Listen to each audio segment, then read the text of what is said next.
So when you finished All Things Must Pass, well, let's see, how long did it take to record All Things Must Pass? I don't know. It wasn't very long either. It was it was a couple of weeks. It didn't for the recording process. I don't know how much longer it was. It wasn't that much longer because George, once it got going, it was going. We were on a roll and nobody stopped. And until he finally had so much material, had more than enough for a single record, more than enough for a double record, and some of it actually spilled over into living in the material world. Try some, buy some. I mean, there's like 3 or 4 songs that are on the material world that we recorded. Gonna play those Sue Me, Sue You blues, do do do do do, bum bum dum. And there was some stuff that we did that was just too much to put on the record. It would have been too long.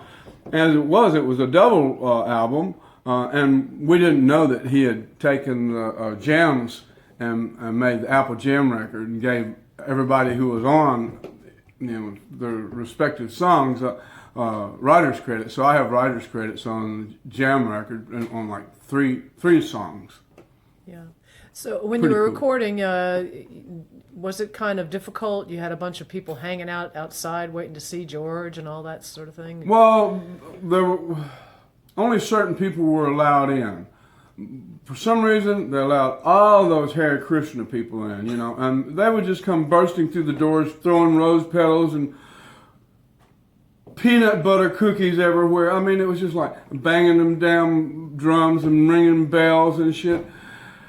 And they come in, and so that everything would just have to wait until these Wasn't that idiots got out of the big thing. distraction? Yeah, huge distraction, but it was all right. They didn't last long. They would escort them out, and I had the apple scruffs were hanging on the wall, but they were all a bunch of lovely little gals, and Mal Evans took them tea, and I would go out and say hello, talk to them myself, They were young gals, and they all wanted to meet somebody, and they were glad to meet me, just as glad to meet me as they would have been, to George or anybody. I didn't realize I was a rock star at the time, I was just going along like one of the guys, I'm playing on the record, so. The English people, the musicians, the keyboard players, all right, did not like the fact that I was there. As a matter of fact, that guy, Gary Brooker, is it Brooker or Booker? I'm not for sure. But anyway, he's to sing The Whiter Shade of Pale. He played on the thing and he said, "You bloody Americans coming over here taking our gigs." I said, "I'm not taking anybody's gig. I'm an equal in this band. This is my band. Eric and I put this band together, so we're equal. I'm a partner." And I'm sure that really, really rubbed everybody the wrong way, that we were all equals. So we did share equally in the Dominos. Eric and Jim and Carl and I, we split it right down the middle, 25% each. But you and Eric were the writers of We the were the song. writers, so we got the writers' credits, but that's a whole other deal, Yeah.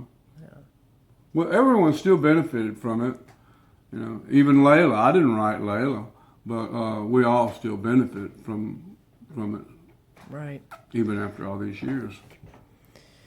So when you when the record was finished, All Things Must Pass, what happened after that for you guys? Oh, we were on the road, the Dominoes, okay? Right. Because we did All Things Must Pass, and then we went and recorded the Layla record, and from the Layla record, we went out on the road. So All Things Must Pass was before the Layla record, and we went out on the road, and George had a #1 record that was me playing on it,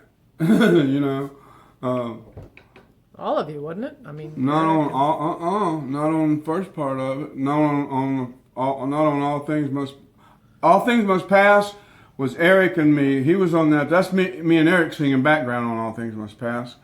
But we had a #1 record, and that was that was Alan White and Klaus, woman. Alan White on drums, Klaus. But we had we're riding along and nobody knows who the hell we are. Nobody knew who Derek and the Dominoes was. And we're listening to the radio, and there we come on. We're with Georgia's got a #1 record. That's us. Nobody knew who we were. It was kind of like, wasn't disheartening in the way. But it wouldn't, if you'd have had it another way, the band would have been different, because then it would have had Eric's name, and you guys would have probably not been known at all, and that would have been frustrating. So I mean, you said you would show up at shows and he'd stop the car if that name wasn't up there properly. As a matter of fact, there was one like Milwaukee or someplace like this, and we had arrived and we were in a station wagon. It was cold as hell, and Eric Clapton was on the billboard, on a huge billboard, Eric Clapton and his band. And he said, pull over. And he looked and he said, call the office and tell them to take that sign down. And so we didn't have cell phones then.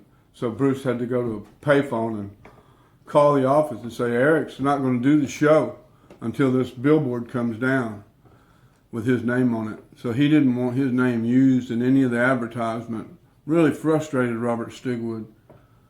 Well, it couldn't have frustrated you, because you guys wanted to share everything equally. Yeah, but I thought it was great that he would stand up for us to that degree, Yeah. He wasn't ready to step out into the limelight as a front man. He had us as his support group. He had me singing right along there with him.